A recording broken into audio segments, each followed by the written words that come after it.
Ang buhay natin ngayon ay hindi maikukumpara sa panahon ng mga lolo't lola natin. Kung ang mga lolo natin ay may oras pa upang maglaro ng dama, magkwentuhang barbero, at magtagayan, ngayon ay hindi na. Lahat ay nagmamadali. Habang umaasenso tayo sa technology, lalong nagiging komplikado ang mga trabaho. Kung noon, ang trabaho ay isang trabaho sa isang tao, ngayon, 3 trabaho sa isang tao. Ang multitasking ay hindi solusyon sa problemang ito. Ang mataas na pamantayan ng ating mga kumpanya, katulad ng sales quota, mga report na dapat nating maisubmit within the day, mga schedule ng mga delivery, ay siyang nagdudulot sa atin ng stress and anxiety.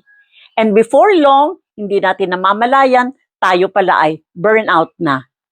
Ang burnout ay emotional, physical, at mental breakdown due to prolonged stress. Dapat matuto tayo mag-delegate ng trabaho or share a job in order to reduce our workload. Hanggat maaari, matuto tayong tumanggi or just say no kung hindi kaya. Every week, have a day to recharge at para makabawi na rin sa pamilya. And after office, if you still have time, habang nagpapalipas ng traffic, tara, kape tayo. Coffee breaks are my favorite pastime.